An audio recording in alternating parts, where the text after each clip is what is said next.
Hi guys, welcome to Kaushis YouTube channel. ඔයාලා වාදනයෙන් සාදරයෙන් පිළිගන්නවා මගේ මේ vlog එකට. මම අද ඔයාලත් එක්ක share කරගන්න යන්නේ මම ලයිසන් එක ගත්තේ කොහොමද කියන එක ගැන. හරි, මම මේ විස්තර හැම දෙයක්ම ඔයාලට කියන්නම්. අලුතෙන් ලයිසන් දාන්න ඉන්න කෙනෙක් නම් අනිවාර්යෙන් ඔයාට මේක වැදගත් වෙයි. ඉතින් මම මේ මුලින්ම යන්නේ අම්බලන්ගොඩට. මම අම්බලන්ගොඩ ස්ටේෂන් එකෙන් බැහැලා මේ පැත්තෙන් තමයි අද එළියට යන්නේ. මොකද මෙතනින් බැස්ස ගමන් අපිට තියෙනවා බස් ස්ටෑන්ඩ් එක. බස් ස්ටෑන්ඩ් එකේ ඉඳන් එන කෙනෙක්ට උනත් ලර්නර්ස් එක හොයාගන්න ලේසි වෙන්න තමයි මම මේ වීඩියෝ එක කරන්නේ. ඉතින් ස්ටෑන්ඩ් එකෙන් බැහැලා ඉස්සරහට යන්න තියෙන්නේ. ඒ කියන්නේ ගාල්ල පැත්තට ඇවිදගෙන යන්න තියෙන්නේ.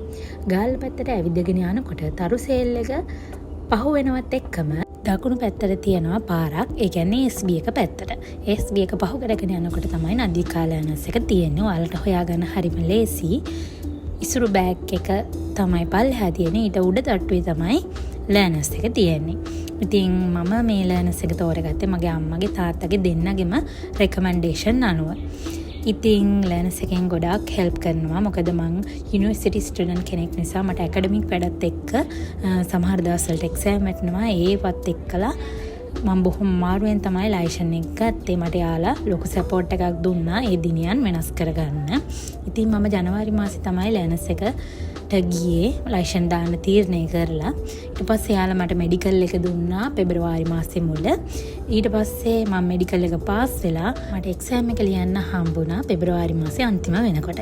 ඉතින් මම එක්සෑම් එක ලියලා එක්සෑම් එකත් පාස් වෙලා ඊට පස්සේ මට මාස 3කින් තමයි ට්‍රයල් පෙන්වන්න තිබුණේ. ජූනි මාසේ වගේ තමයි මම ට්‍රයල් එකට දිනාවේ. මට ට්‍රයල් එකට ආපු දවසත් එක්සෑම් එකක් වැටලා එදාටත් කරගන්න බැරුණා. ඉතින් යාලා මට තවත් දිනයක් දුන්නා ට්‍රයල් එක පෙන්වන්න. ඉතින් මේ තියෙන්නේ මම ප්‍රැක්ටිස් කරනවා. මම ට්‍රයල් එකට දවස් 2-3කට කලින් තමයි ප්‍රැක්ටිස් කරේ. අනිවාර්යෙන්ම ඔයාලත් හොඳ පුහුණු වීමක් ඇති වෙන්න. මොකද ඉතින් ගියාම චුට්ටක් බය හිතෙනවා.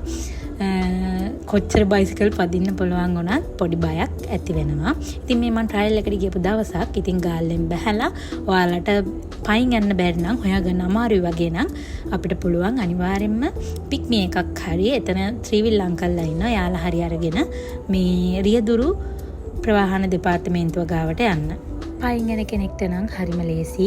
කොටුවට ඇතුල් වෙනවත් එකම කෙලින්ම තියෙන පාරේ සවුත්ලන්ඩ්ස් කොලෙජ් එකත් පහු කරගෙන ඉස්සරහට යන්න තමයි තියෙන්නේ. ඉස්සරහට ගිහිල්ලා ඉස්සරහින් වම් අත පැත්තට හැරෙන්න තමයි තියෙන්නේ. හරිම ලේසි ඒක හොයාගන්න. ඔයාලට වීල් එකේ ආවත් එයාලා ඔයාලව අදාළ තැනට එක් කරගෙන යනවා. ඉතින් මෙතන ඉඳන් පොඩි දුරක් තමයි තියෙන්නේ. මම ඔයාලට වීඩියෝ එකෙන් පෙන්නන්නම්. ඉතින් මෙන්න මෙතනින් ඇතුළට ගියාට පස්සේ වෙන දේවල් ඔයාලට එක්ක මට ෂෙයා කරගන්න බැරි වුණා. මොකද එතෙන්දී අපිට ෆෝන් එක භාවිතා කරන්න තහනම්. ඉතින් උදේ පාන්දර 8 වෙනකොට තමයි අපිට ලයිසන් එකට එන්න කියලා තිබ්බේ. ට්‍රයල් එකට එක්කන් යන්න යාලා. ඉතින් මම උදේ 8 වෙනකොට මෙතෙන්ට ගියා. ඊට පස්සේ ෆින්ගර් ප්‍රින්ට් එක අරගෙන තමයි අපිට පොඩි සයින් එකක් දාලා මේ අපිව ට්‍රයල් එකට එක්කන් යන්නේ.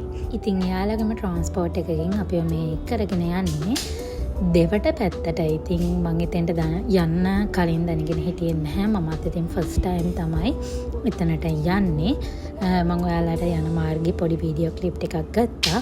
ඔයාලට එතෙන්ට යන්න ඕන නම් ඔයාලගේ බයික් එකකින් හරි ඔයාලගේ වාහනයකින් හරි ඔයාලට පුළුවන් මෙයාලත් එක්ක පිටිපස්සෙන් යන්න. අපි නම් ඉතින් එයාලගේ ට්‍රාන්ස්පෝර්ට් එකෙන් තමයි එතෙන්ට ගියේ. එයාලා ඉතින් කණ්ඩායම් කිහිපයකට මේ විදියට ට්‍රාන්ස්පෝර්ට් එක දෙනවා එදාට ඇවිල්ලා ඉන්න හැමෝටම. ඉතින් මේ පාරෙන් ඇතුළට දාලා තමයි අපි දෙවට පැත්තට ගියේ. ගියපු අයත් ඇති නැති අයත් ඇති. ඉතින් මං අලුතෙන් යන්න ඉන්න කෙනෙක්ට නම් හොයාගන්න ලේසි වෙන විදියට තමයි වීඩියෝස් ටික අරගෙන තියෙන්නේ.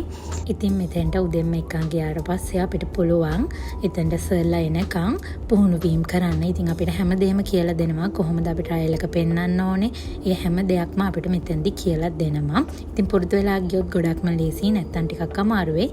ඉතින් මම මේ ට්‍රයල් එක පෙන්නලා එන ගමන් ඔයාලට යනකොට ට්‍රාන්ස්පෝර්ට් දුන්නට එනකොට යාළගෙන් ට්‍රාන්ස්පෝර්ට් එකක් ලැබෙන්නේ නැහැ. ඒ නිසා ඔයාලට පුළුවන් එතනින් චුට්ටක් ඉස්සරහට ඇවිල්ලා නෝමල් බස් තියෙනවා. බස් එකක නැගලා එන්න. අකුරැස්ස ගාල්ල බස් එකේ තමයි අපි නම් එදා ආවේ. මං හිතනවා ඉතින් මේ වීඩියෝ එක ලයිසන් ගන්න ඉන්න කෙනෙක්ට නම් වැදගත් වෙයි කියලා. මං ආයෙත් මේ වගේ ලස්සන වීඩියෝ එකක් අරගෙන ඉන්න. මං එහෙනම් ගිහින් එන්නම් යාළුවනේ. බයි.